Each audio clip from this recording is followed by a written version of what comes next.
Hello friends, welcome to my law channel Vinayaka law studies. हमने अपनी BNS की study start की हुई है।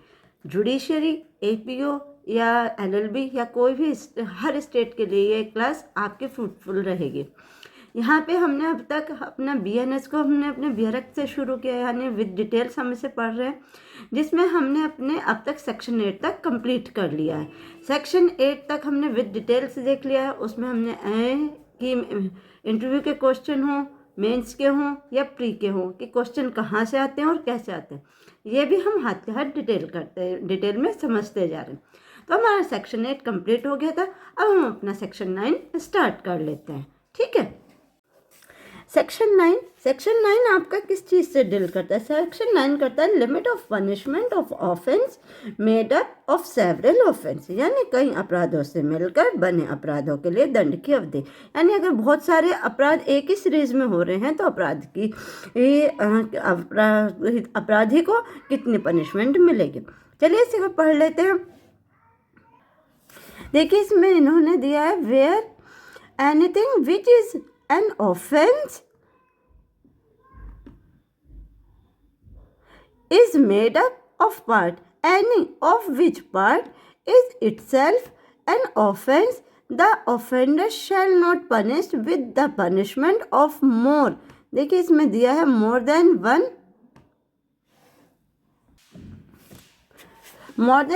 of such his offense unless it be so express provide। यानी इसमें ये क्या कहना चाहता है? देखिए 9 का क्लॉज 1 में कहता है कि जहाँ कोई बात जो अपराध है और ऐसे भागों से मिलकर बनी है जिसमें का कोई भाग स्वयं अपराध हो। मान लीजिए एक व्यक्ति ने बहुत सारे ऑफेंस किए हैं। अब उसने बहुत सारे ऑफेंस किए हैं, बट उसे पनिशमेंट कितनी मिलेंगी? यानी पनिशमेंट वो मिलेगी जो मैक्सिमम हो। यानी देखिए अगर एक व्यक्ति मर्डर करता है और चोरी भी करता है, अब उसको कितनी पनिशमेंट मिलेगी? यानी उसको कितनी पनिशमेंट में जो चोरी की मैक्सिमम पनिशमेंट होगी या तो उसको उतनी मिलेगी, या जो मर्डर की मैक्सिमम पनिशमेंट है वो उसको यहाँ उतनी मिलेगी। यही इन्होंने कहा है कि कई अपराधों से मिलकर बने अपराध के लिए दंड की अवधि। यानी अगर एक व्यक्ति एक से ज़्यादा अपराध करता है तो उसको पनिश किससे किया जाएगा? यानी उस सज़ा से किया जाएगा जो मैक्सिमम हो, यानी जो सज़ा ज़्यादा हो। यही बात आपको यहाँ पे ध्यान रखनी है। अगर आप अपने नोट्स बना रहे हैं तो आप उसमें वर्ड टू वर्ड लिख सकते हैं कि कई अपराधों से मिलकर बने अपराधों में सज़ा कितनी मिलेगी एक अपराधी को, यानी सज़ा उसको उतनी मिलेगी जो उसकी मैक्सिमम पनिशमेंट होगी। ठीक है, आई होप आपको ये चीज़ समझ आ गई। नेक्स्ट देखिए सेकंड में क्या कहा है? Wear anything is an offence filing with in 2 or more separate definition of any law in force of the time being which offense are defined for punishable। यानी इसमें ये क्या कहना चाहता है? इसमें ए और बी दोनों एक साथ पढ़े जाएंगे। देखिए बी में इसमें दिया है, अभी हम इन दोनों को समझ लेंगे कि ये कहना क्या चाहता है। स्पेशली समझिए several act of which one और मोर देन। देखिए 1 और मोर देन आप इसको हाईलाइट कर लीजिए। 1 वुड बी इटसेल्फ और themselves. Continue an offence constitute when combined a different offence. यानी इसमें ये क्या कहना चाहता है? देखिए इसमें इसका कहने का मतलब कि अगर उसने एक ही सीरीज में काफ़ी सारे अपराध किए हैं तो उसको सज़ा कितनी मिलेगी, उसको सज़ा कितनी मिलेगी, ये आपको यहाँ देखिए इसमें आपको दिया है मोर सेवरल पनिशमेंट, यानी जो सज़ा सबसे ज़्यादा होगी। यानी हिंदी में कहते हैं इसको गुरुतर। यानी इसको हिंदी में क्या बोलेंगे? देखिए इसको बोलते हैं महाअपराधी को उससे गुरुतर दंड से दंडित नहीं किया जाएगा। यानी जो पनिशमेंट उस सबसे ज़्यादा होगी उसके अलावा उसको दंडित नहीं किया जाएगा। आई होप आपको ये चीज़ समझ आ गई हो। देखिए इनका कहने का सीधा मतलब है कि अगर एक व्यक्ति एक ही सीरीज में 1 और मोर देन यानी एक या एक से ज़्यादा बट एक ही सीरीज के अपराध करता है। देखिए जो इन्होंने दिया है व्हेन कंबाइंड। ठीक है, देखिए आपको यहाँ पे दिया हुआ है, आप इन चीज़ों को अपने बुक में भी हाईलाइट कर लीजिए ताकि आपको याद रहेगा। व्हेन कंबाइंड यानी एक के साथ जुड़े हुए अपराध करता है तो उसको कितनी सज़ा दी जाएगी, उसको पनिशमेंट दी जाएगी, वो पनिशमेंट जो उस अपराध के लिए सबसे ज़्यादा होगी वो पनिशमेंट उसको दी जाएगी। आप इस चीज़ को इलस्ट्रेशन से बहुत अच्छे से समझ जाएंगे। देखिए इलस्ट्रेशन जो इसका इम्पोर्टेंट है, और इलस्ट्रेशन कहाँ से, हमेशा इलस्ट्रेशन बेस्ड क्वेश्चन आपके प्री में पूछे जाते हैं, तो आप इलस्ट्रेशन को थोड़ा ध्यान से पढ़िए। देखिए इन्होंने इलस्ट्रेशन में क्या दिया, A give Z 50 stroke with a stick, here A may combine the offence of voluntary causing hurt to Z. यानी कौन सा अपराध किया उसने, वॉलेंट्री कॉजिंग हर्ट, यानी उसने उस पर गुरुतर हमला, यानी उसको बुरी तरह से घोरपति का अपराध किया है। यानी अगर एक व्यक्ति किसी को क्या करता है, देखिए इन्होंने कहा एक gives Z 50 stroke with a stick, यानी एक व्यक्ति ए जो है वो जेड को 50 स्टोक यानी 50 बार लाठी से प्रहार करता है, यानी उसको लाठी से पीटता है। कितने टाइम, 50 टाइम। अब उसको देखिए एक बार मारने की सज़ा, मान लीजिए अगर उसको 1 साल की है, तो अब 50 स्ट्रोक, यानी उसने तो उसे 50 बार मारा है, तो अब उसको 50 साल की सज़ा तो नहीं दी जा सकती। सज़ा कितनी दी जाएगी, जो एक बार में मारने की होगी, क्योंकि इसने जो अपराध किया है ये कंटिन्यू किया है, यानी वो उसको लगातार एक ही बार में मारता गया। तो इसको क्या की जाएगी, इसको एक ही बार मारने की सज़ा दी जाएगी। ठीक है, आई होप आपको ये चीज़ अच्छे से समझ आ गई होगी कि इस इलस्ट्रेशन में ये क्या कहना चाहता है। देखिए हाँ, यहाँ पे चेंज हो सकता है। इसमें देखिए इन्होंने ये चीज़ यहाँ पे भी दी गई है, Z by whole beating and also by each of the blow which make up the whole beating if A were liable to punishment for every blow। यानी देखिए वो किसके लिए पनिशमेंट है, for every blow he might be imposed or 50 years। तो उसको क्या होगा, उसको कोई ज़रूरी ये थोड़ी ना है कि अब उसको 50 साल की सज़ा दी जाएगी, नहीं दे सकते। ठीक है, 1 for each blow but he is liable only 1 punishment। देखिए इसमें ये चीज़ साफ साफ दी गई है कि he is liable, यहाँ से आप इसको इतना हाईलाइट कर लीजिए कि he is liable only 1 punishment for the whole beating. यानी ये इसमें ये सीधे सीधे कह रहा है कि अगर उसने उसको 50 बार स्टिक मारी है, यानी लाठियों से 50 प्रहार किए, अब 50 प्रहार करने की उसको देखिए इन्होंने सीधे कहा है कि उसे 50 ईयर्स की सज़ा तो नहीं दी जा सकती। यानी अगर एक स्टिक को एक बार मारने की सज़ा अगर 1 ईयर है, तो उसको 50 टाइम मारने की सज़ा 50 ईयर्स नहीं दी जाएगी। उसको कितनी जाएगी, वो ही इज़ लाइबल ओनली 1 पनिशमेंट। वो किसके लिए, एक पनिशमेंट के लिए ये उसे सिर्फ एक पनिशमेंट दी जाएगी। काहे के लिए, होल बीटिंग, यानी उसने जो उसको 50 स्टिक मारी हैं उनकी उसको सिर्फ एक पनिशमेंट दी जाएगी, यानी 1 साल की सज़ा दी जाएगी। क्योंकि ये अपराध काहे में हुआ, ये अपराध कंटिन्यूस सीरीज में हुआ है। उसने उसको जो मारा है वो एक बार मारना शुरू किया तो उसने उसे 50 बार मारता चला गया। उसने आज मारा, कल मारा, परसों मारा, ये हो जाता अलग अलग ऑफेंस। यानी आज उसने उसको एक बार मारा, कल उसने उसको कुछ और मार दिया, फिर परसों उसने उसे मर्डर कर दिया। तो ये क्या होता है, ये कंटिन्यूइंग अपराध होते हैं, बट अलग अलग अपराध होते हैं। यानी पहले मारने का, फिर उसको जान से मारने का, ये अलग अलग अपराध होते हैं, तो इनकी सज़ा भी अलग अलग होती। पर यहाँ पर क्या किया है, उसने एक ही सीरीज़ में अपराध किया है, यानी उसने एक ही बार में उसको 50 बार स्टिक से मारा। तो अब उसको कितनी सज़ा दी जाएगी, उसको 1 साल की जो वॉलंटरी कॉजिंग हर्ट की जो पनिशमेंट है, यानी 1 ईयर, वो ही यहाँ दी जाएगी। आई होप आपको ये अच्छे से क्लियर हो गया होगा। नेक्स्ट आ जाइए हमारा सेक्शन नंबर 10। अब देखिए 10 में ये क्या कहते हैं। 10 का पढ़ना और भी आसान है और बहुत जल्दी समझ में आने वाला सेक्शन है। थोड़ा सा ट्रिकी 9 था, बट 10 बहुत इजी है। 10 का मैं आपको बता देती हूँ कि 10 किसके बारे में बताता है। देखिए इसमें इन्होंने यहाँ पे अच्छे से दिया है, punishment of person guilty of 1 और several offence, judgment stating that it is doubtful of which. यानी किसके बारे में बताता है, ऑफ विच किसके बारे में बताता है। ये कहता है कि कई अपराधों में से एक के दोषी व्यक्ति के लिए दंड, जबकि निर्णय में यह कथित है कि संदेह है कि वह किस अपराध का दोषी है। यानी जब एक इंसान बहुत सारे अपराध करता है, बहुत सारे गुनाह करता है, अब उसे जजमेंट देना यानी उस पर उसे निर्णय देना है कि इसको सज़ा किसके लिए दी जाएगी, तो सज़ा कितनी दी जाएगी इस बारे में हम इसमें पढ़ेंगे। ये आपको यहाँ पे समझ आ जाएगा। देखिए, in all case in which judgment is given that a person is guilty one of several offense specified in judgment but that it is doubtful, यानी क्या है कि वह बहुत सारे अपराधों के लिए क्या पाया जाता है, दोषी पाया जाता है। एक पर्सन ने जिसने बहुत सारे अपराध किए हैं वो उनके लिए दोषी पाया जाता है, बट डाउटफुल है कि अब उसे सज़ा कितनी दी जाए। तो इसमें क्या दिया गया, of which of these offence he is guilty, यानी वह बहुत सारे अपराधों के लिए गिल्टी पाया गया। The offender shall be punished, ये इम्पोर्टेंट है, आप इसको मार्क कर लीजिए। For the offence for which is the lowest punishment, यानी उसको कितनी सज़ा दी जाएगी, यानी वह सज़ा दी जाएगी उन अपराध से जिस अपराध की सज़ा सबसे कम होगी। Is provide if the same punishment is not proved all, यानी अगर उनमें सब में एक जैसी पनिशमेंट नहीं दी गई है तो वहाँ पे उसे कितनी पनिशमेंट दी जाएगी, उसे उतनी पनिशमेंट दी जाएगी जो सबसे कम हो। अब आपको मैं इसे सिंपल लैंग्वेज में समझा देती हूँ। अभी तो हमने सिर्फ बियर एक्ट की लैंग्वेज में समझा है। बियर एक्ट की लैंग्वेज थोड़ी टफ है, और देखिए बियर एक्ट की लैंग्वेज से हम अपना बियर एक्ट नहीं पढ़ सकते, क्योंकि क्या होता है कि इसकी लैंग्वेज थोड़ी सी टफ होती है।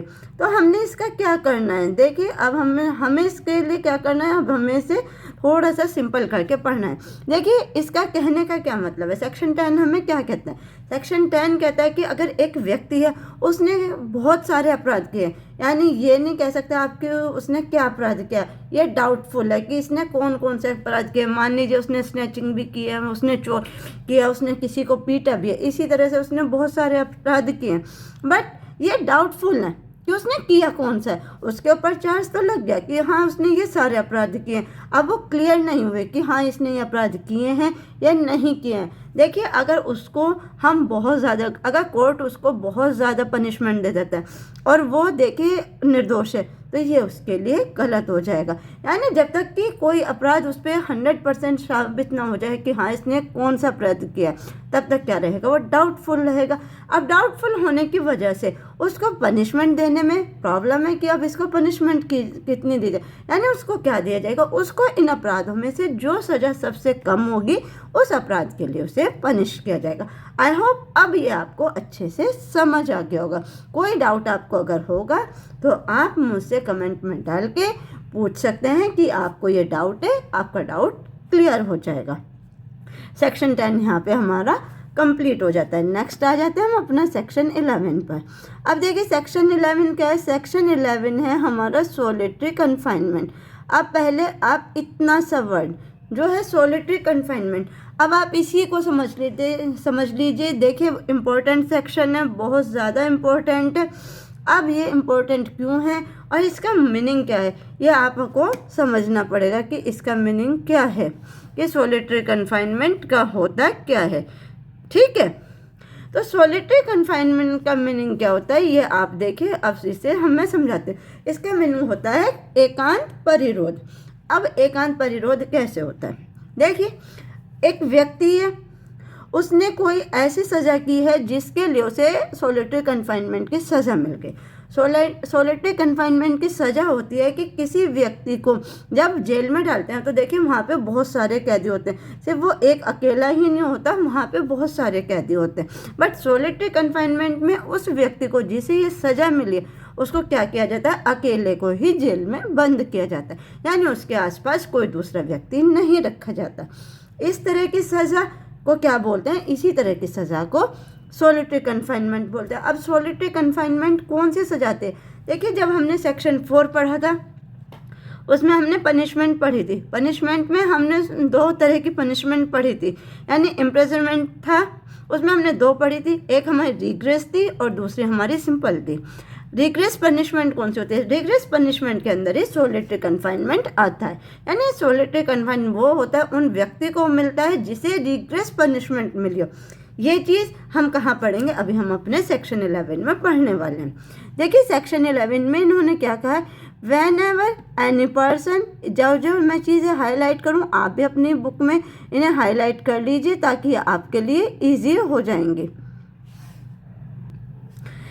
एनी पर्सन इज कन्विक्टेड, देखिए जो वर्ड मैंने हाईलाइट किए हैं वो वर्ड आप भी हाईलाइट कीजिए, क्योंकि जब हम बियर एक्ट पढ़ते हैं और उसमें हम अपना इंपॉर्टेंट वर्ड्स को हाईलाइट करते हैं तो हमारी सीधी नज़र कहाँ जाती है, उन्हीं वर्ड्स पे जाते हैं, जिससे हमें पता लग जाता है कि हाँ ये चीज़ इसमें इम्पोर्टेंट है। ठीक है, convicted of an offence for which under this Sanhita, this Sanhita का मतलब होता है यानी इस एक्ट के अंदर, यानी जो इस संहिता के अंदर क्या है, ऑफेंस है।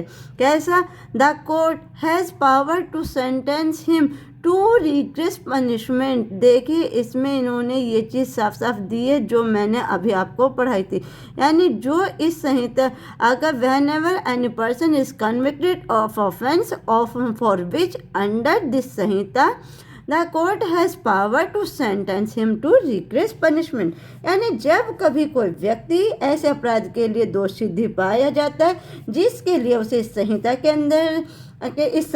अंदर न्यायालय उसे कठिन कारावास से दंडित करता है, यानी किससे दंडित किया गया है, वो रिग्रेस इम्प्रिजनमेंट से दंडित किया गया है। ठीक है, यही चीज़ मैंने अभी आपको समझाई भी थी। By it sentence order that the offender shall be kept in solitary confinement for any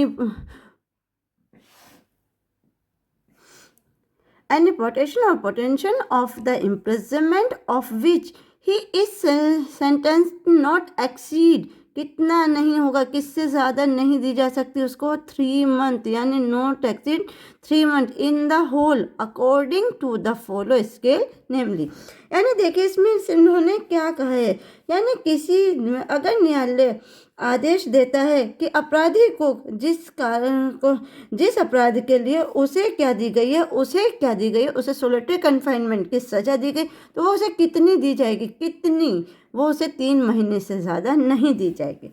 अब आप इसको सिंपल लैंग्वेज में सुनिए, यानी एक ऑफेंडर है, उसने कोई ऑफेंस किया, उसको कन्विक्ट किया गया न्यायालय के द्वारा, उसे रिग्रेस पनिशमेंट से पनिश किया गया।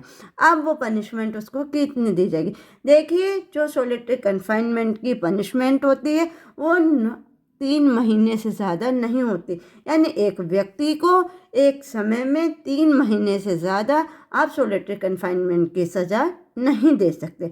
अब इन्होंने इसमें दिया है according to the follow scale namely, यानी ये कैसे फॉलो किया जाएगा, ये कहाँ दिया गया है, ये आपको देखिए स्केल, यानी फॉलोइंग स्केल आपको यहाँ पे दिया गया है। एक सेकेंड,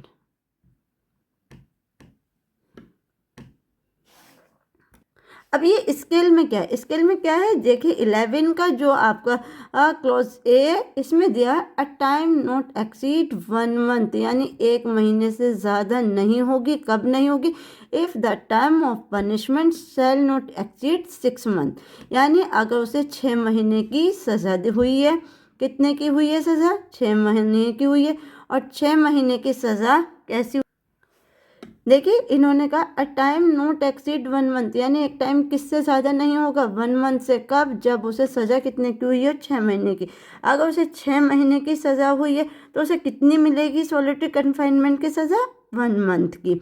बी में क्या दिया, a time not exceed 2 month, यानी अगर उसे 2 महीने से ज़्यादा नहीं होगी, कब नहीं होगी 2 महीने से ज़्यादा, जब उसे कितनी सज़ा मिली होगी, time of imprisonment shall exceed 6 month and shall not exceed 1 year, यानी कितनी, यदि कारावास की अवधि 6 माह से अधिक है और 1 वर्ष से अधिक नहीं है, यानी अगर 6 महीने से तो ज़्यादा है बट 1 साल से ज़्यादा नहीं है, यानी देखिए एक व्यक्ति, मैं आपको इसे इजी लैंग्वेज में समझ, एक व्यक्ति है उसको कोई सज़ा हुई है जो 6 महीने से तो ज़्यादा है, यानी 7 महीना 8 महीना 9 महीना, बट 12 महीने से कम है, 1 साल, यानी 12 महीने से कम है बट 6 महीने से ज़्यादा, तो ऐसे सिचुएशन में उसे कितने टाइम की सोलिटरी कन्फाइनमेंट मिलेगी, 2 month की।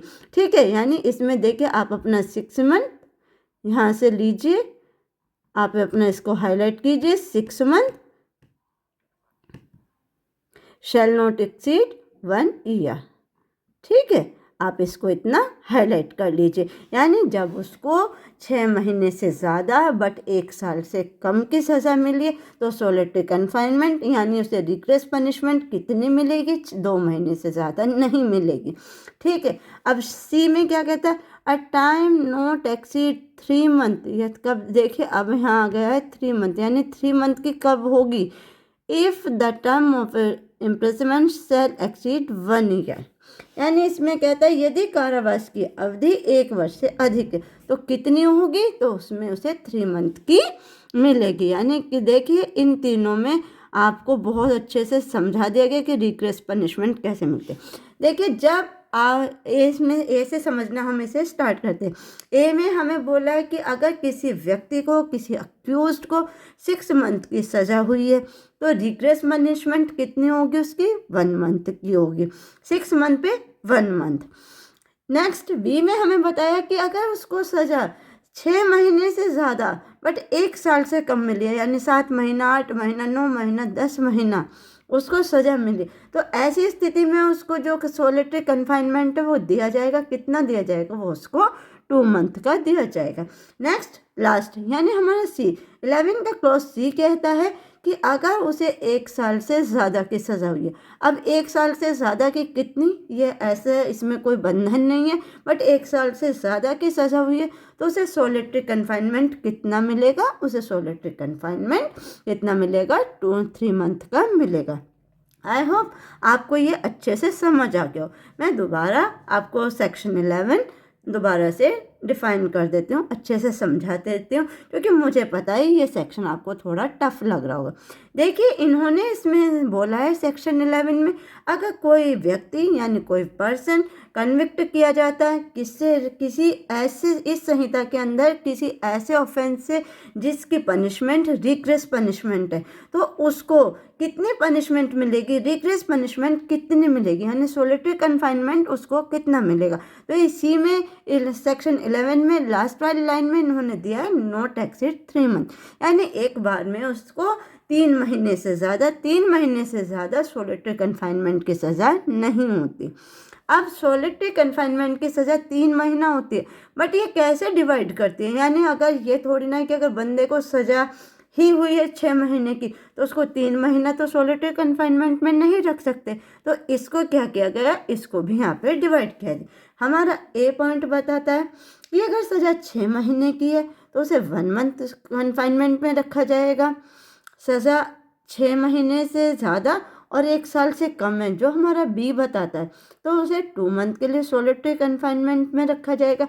और अगर सज़ा 1 ईयर से ज़्यादा है, यानी 1 साल से ऊपर की सज़ा है, तब उसे 3 मंथ के लिए सोलिटरी कन्फाइनमेंट की सज़ा दी जाएगी। आई होप अब आपको सेक्शन 11 बहुत अच्छे से समझ आ गया हो।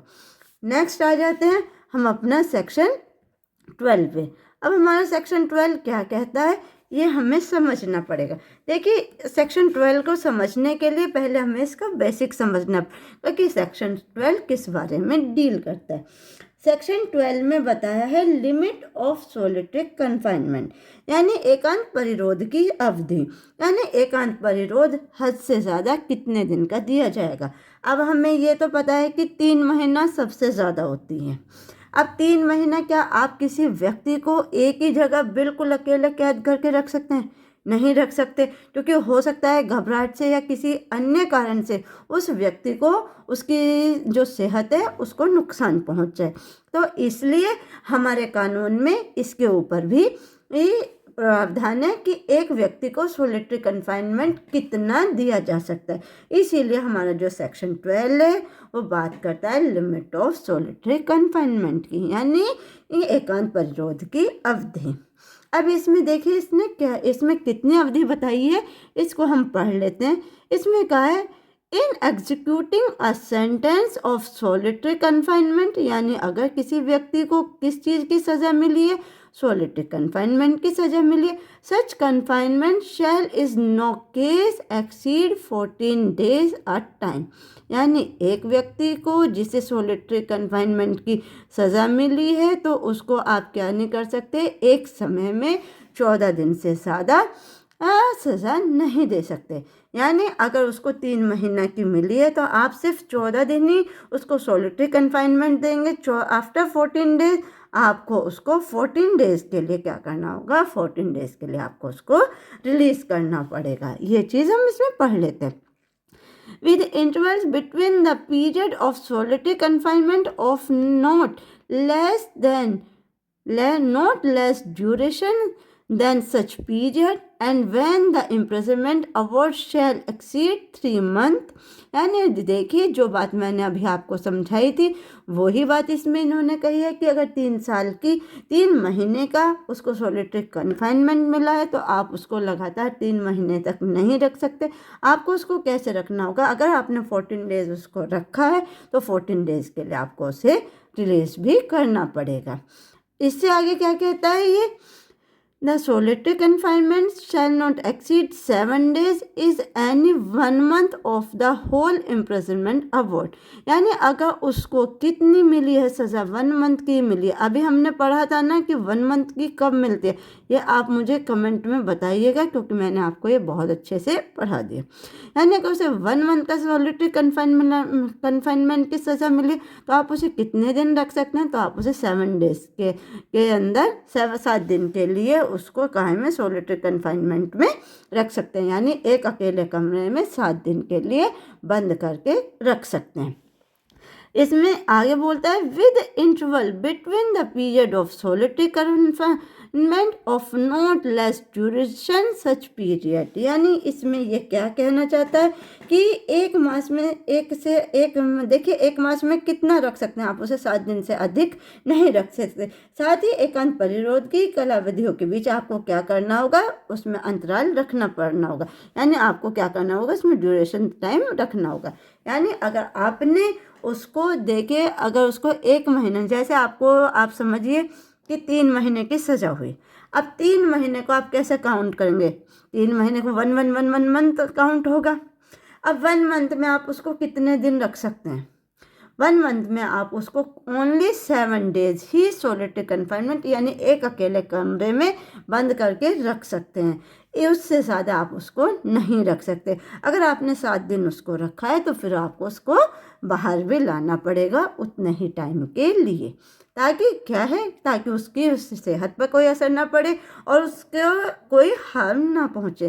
देखिए भले ही वो एक अपराधी है बट हमारा कानून अपराधियों के लिए भी कुछ नियम लागू करता है जिससे अपराधी को भी एक सामान्य जीवन जीने की छूट मिल जाती है। यानी चाहते तो इसको पूरे 3 मंथ के अगर सॉलिटरी कन्फाइनमेंट है एक ही साथ दे देते, बट हमारा कोर्ट ऐसा नहीं करता।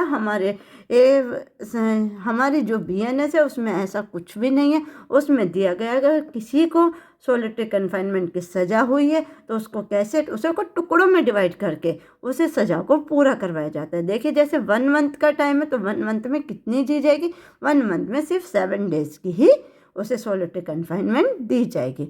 आई होप आपको लिमिट ऑफ सॉलिटरी कन्फाइनमेंट यानी सेक्शन 12 अच्छे से क्लियर हो गया होगा। अब इसमें से देखिए जो सेक्शन हमारा 12 है इसमें से सॉलिटरी कन्फाइनमेंट कितना होता है, इसकी लिमिट्स कितनी होती है, ये कितने दिन की इसमें सज़ा दी जाती है, इस टाइप के सारे क्वेश्चन आपके प्रिलिमिनरी और मेंस में भी इसके क्वेश्चन आते हैं। इसलिए ये सेक्शन आपके मेंस हो या प्री हो दोनों के लिए इम्पोर्टेंट है। आई होप आपको ये सेक्शन अच्छे से क्लियर हो गया होगा। नेक्स्ट आ जाते हैं, नेक्स्ट हमारा कौन सा है, नेक्स्ट हमारा सेक्शन है हमारा सेक्शन 13।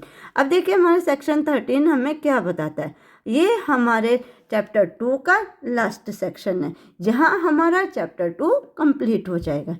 अब हमारा सेक्शन 13 किस बारे में डील करता है इसके बारे में हम अभी पढ़ लेते हैं। देखिए सेक्शन 13 कहता है enhanced punishment for certain offence after previous conviction. यानी पूर्व दोष सिद्धि के पश्चात कतिपय अपराधों के लिए वर्धित दंड। पूर्व सिद्धि दोष के पश्चात यानी जो अपराध वो कर चुका है अब उनके लिए उसे किस तरह का दंड दिया जाएगा। हमारा सेक्शन 13 लास्ट रह गया। आज हमारा चैप्टर 2 कंप्लीट हो जाएगा। देखिए इसमें इन्होंने कहा है पनिशमेंट ये किस चीज़ की है, ये आपकी जो पनिशमेंट है किसकी है, पूर्व सिद्धि दोष की, यानी जो उसने कर चुका है। इसमें आप देखिए इम्पोर्टेंट, बहुत इंपॉर्टेंट चीज़ दी हुई है, ये आपको मैं पहले अंडरलाइन कर देती हूँ, ये चीज़ आप अभी अपने में अंडरलाइन कर लीजिए।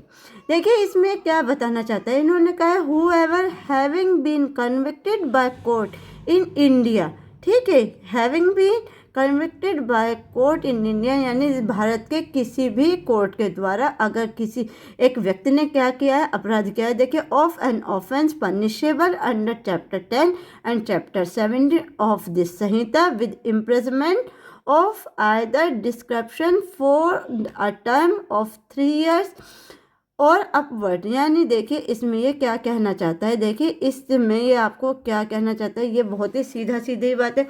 देखिए अगर किसी व्यक्ति ने BNS के चैप्टर 10 या चैप्टर 17 के अंदर कोई अपराध किया है, ठीक है, यानी उसने चैप्टर 10 और चैप्टर 17 के अंदर कोई अपराध किया। अब चैप्टर 10 कौन सा है, मैं आपको बता दूं, चैप्टर 10 हमारा करेंसी से रिगार्डिंग है, यानी जो करेंसी के अगेंस्ट ऑफेंस होते हैं वो चैप्टर 10 में दिए गए हैं, और चैप्टर 7 में हमें जो दिया है वो प्रॉपर्टी के अगेंस्ट जो अपराध होते हैं उसके बारे में बताता है। यानी चैप्टर 10 किससे डील करता है, चैप्टर 10 करेंसी से रिलेटेड ऑफेंस के बारे में डील करता है, और चैप्टर 7 हमारा प्रॉपर्टी के अगेंस्ट हुए ऑफेंस के बारे में डील करता है। यानी अगर किसी व्यक्ति ने चैप्टर 10 और चैप्टर 17 के अंदर कोई अपराध किया है और उसे कितने साल की सज़ा मिल चुकी है, उसे 3 इयर्स की सज़ा मिल चुकी है।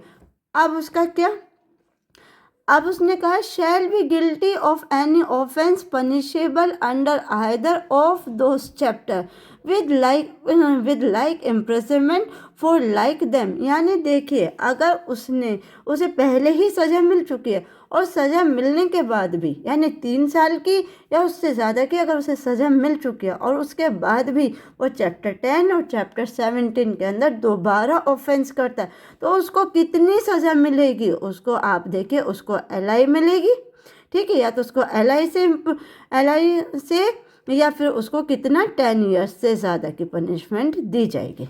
यानी अब ये सेक्शन आपको क्या कहता है, इसको आप थोड़ा सा ध्यान से समझिए, ये थोड़ा सा ट्रिकी है। देखिए अगर कोई व्यक्ति है जिसने चैप्टर 10 और चैप्टर 17 यानी BNS के अंडर चैप्टर 10 और चैप्टर 17 में कोई अपराध किया है और वो भारत के अंदर किसी भी कोर्ट द्वारा पनिश्ड है, यानी उसे भारत के कोर्ट में, भारत में कोई भी कोर्ट उसको 3 साल या उससे ज़्यादा की सज़ा दे देता है, यानी उसे वो सज़ा मिल चुकी है।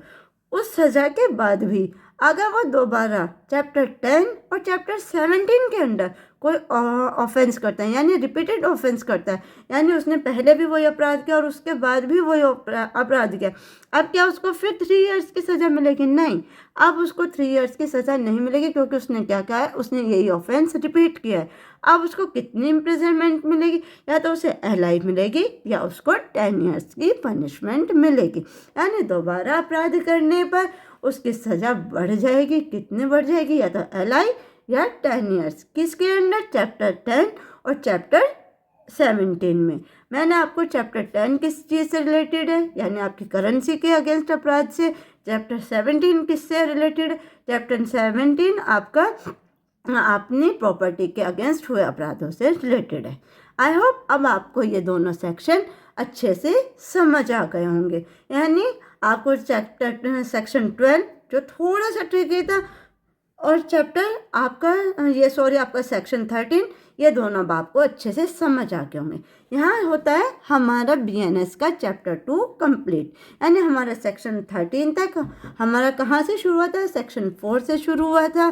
सेक्शन 13 पे आके हमारा चैप्टर 2 यहाँ पे क्या हो जाता है, यहाँ पे हमारा चैप्टर 2 कंप्लीट हो जाता है। अब हमने क्या किया, हमने हमारा आज कौन कौन से सेक्शन डील किए? आज हमने 9, 10, 11, 12, 13 ये सारे सेक्शन आज हमने अपने डील किए। किससे रिलेटेड थे? ये पनिशमेंट और रूल से रिलेटेड था। अब क्या हुआ, अब इसमें हमने ये भी पढ़ लिया कि सोलिटरी कन्फाइनमेंट की सज़ा कैसी होती है। सोलिटरी कन्फाइनमेंट के बाद अगर कोई व्यक्ति सज़ा करता है, यानी उसको उस सॉलिटरी कन्फाइनमेंट को कैसे डिफाइन किया जाता है, यानी कितना कितना सॉलिटरी कन्फाइनमेंट आप एक बार में दे सकते हैं, ये भी हमने यहाँ पे डील किया। उसके बाद हमने देखा हमारा सेक्शन 13 जो चैप्टर 12 का लास्ट सेक्शन है, उसमें हमने क्या पढ़ा, उसमें हमने यही पढ़ा कि अगर कोई व्यक्ति चैप्टर 10 या 17 के अंडर ऑफेंस करता है और पहले से ही उसे 3 साल की सज़ा भी हो चुकी है, उसके बाद वो रिपीट उन्हीं चैप्टर में फिर से ऑफेंस करता है, यानी प्रॉपर्टी के अगेंस्ट या करेंसी के अगेंस्ट फिर से ऑफेंस करता है, तो उसको क्या पनिशमेंट दी जाएगी, उसको LI या 10 ईयर्स से पनिश किया जाएगा। यहाँ तक आज हमारा BNS का चैप्टर 2 कंप्लीट हो गया है। देखिए BNS की सीरीज़ आप लोगों के लिए ही, क्योंकि देखिए आप चाहे जुडिशरी का एग्ज़ाम दे रहे हैं, APO दे रहे हैं, या आप LLB के स्टूडेंट, हर स्टेट, चाहे आप किसी भी स्टेट से बिलोंग करते हैं, ये क्लास आपके लिए हेल्पफुल रहेगी। यहाँ आपको सिर्फ बियर एक्ट से नहीं पढ़ाया जा रहा है कि बियर एक्ट की लैंग्वेज ली और समझा दिया, नहीं, इसको इतना सिंपल बना दिया गया, इतना इजी बना दिया गया कि आप जब इसे पढ़ेंगे ना तो आपको खुद ही एक एक चीज़ वर्ड टू वर्ड समझ आ जाएगी कि ये बियर एक्ट के लिए क्या कहना चाहता है, यानी ये सेक्शन क्या बोलता है। आपके लिए बहुत इजी कर दिया गया। आई होप आपको ये क्लास अच्छी लग रही है, आप इसमें जुड़े रहिए, बने रहिए, आते रहिए और पढ़ते रहिए, ठीक है। अगर आपको ये अच्छी लगती हैं तो प्लीज़ आप लाइक कीजिए, शेयर कीजिए, और कोई भी अगर डाउट है किसी भी सेक्शन से रिलेटेड या आप कुछ और पूछना चाहते हैं, चाहे वो कोई सा भी सब्जेक्ट हो, किसी भी सब्जेक्ट की आपकी कोई भी क्वेरी हो, आप हमें मैसेज कीजिए, कमेंट कीजिए, उसमें अपने डाउट्स डालिए, आपको उस चीज़ का जवाब ज़रूर मिल जाएगा। आपकी हर क्वेरी को सॉल्व किया जाएगा, यानी आपके हर क्वेश्चन का जवाब मिलेगा, ठीक है। तो आप हमारे साथ जुड़े रहिए, लाइक कीजिए, शेयर कीजिए, यानी जिन फ्रेंड को आपके नीड है वो इस जुडिशरी, LLB या APO किसी भी चीज़ की तैयारी करें, उनके साथ आप शेयर कीजिए। शेयर करना देखिए अच्छा होता है, सबके साथ शेयर करें, शेयरिंग इज केयरिंग, ठीक है। और चैनल को सब्सक्राइब कीजिए ताकि आने वाली वीडियो आपके पास ज़रूर पहुंचती रहे और आप इस चैनल से जुड़े रहें। आज के लिए बस इतना ही। Thank you so much.